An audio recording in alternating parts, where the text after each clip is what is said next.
Hai, Assalamualaikum warahmatullahi wabarakatuh. Berjumpa lagi dengan saya Siti Nurhaliza dengan NIM 2305076065 dengan Prodi Pendidikan Bahasa dan Sastra Indonesia dari Fakultas Keguruan dan Ilmu Pendidikan Universitas Mula Warman. Oke teman-teman, jadi sekarang kita akan membahas mengenai tugas kritik sastra tentang pengkajian menggunakan teori semiotika.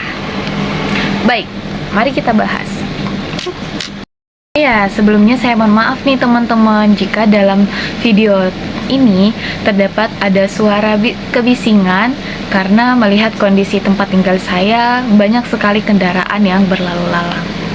Oke teman-teman, langsung saja nih kita bahas tentang semiotika. Jadi, pengertian semiotika yang pernah dikatakan pada catatan sejarah semiotik bahwasanya semiotika merupakan ilmu tentang tanda-tanda yang menganggap fenomena komunikasi sosial atau masyarakat dan kebudayaan.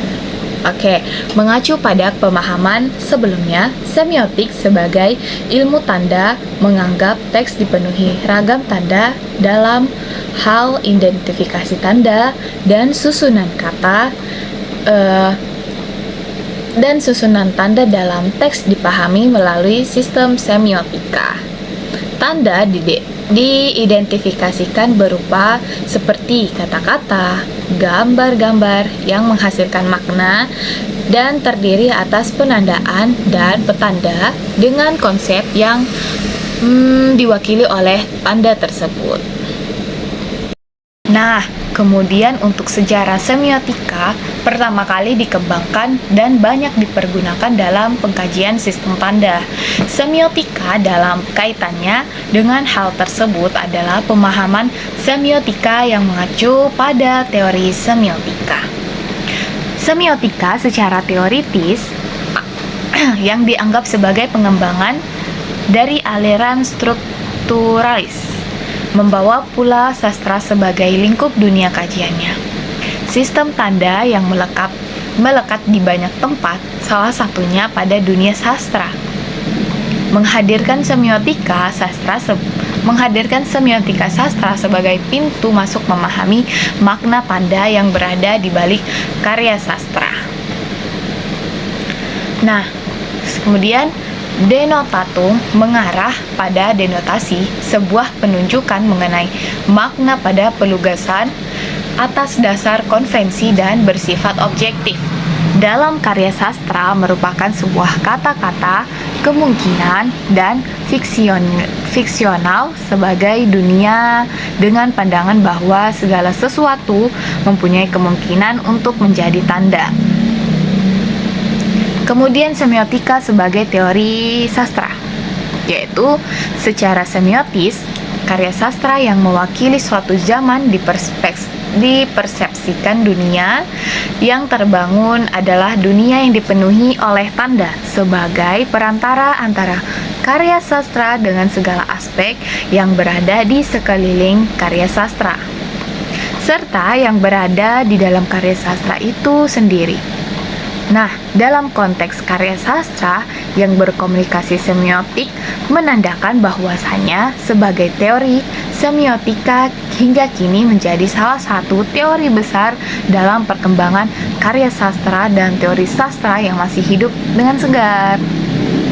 Nah, jadi dapat kita simpulkan bahwa teori kritik sastra ini dalam teori semiotik adalah bahwa makna dalam sastra yang dihasilkan dari hubungan antara tanda-tanda dalam teks dan interpretasi pembaca.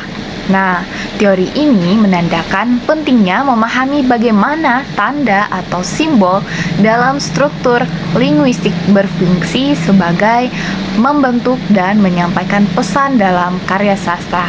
Oke. Daripada kita bingung, kita ambil contoh saja seperti pada iklan-iklan di televisi itu. Salah satunya iklan shampoo. Nah, di dalam iklan shampoo terdapat apa yang dapat kalian lihat? Oke.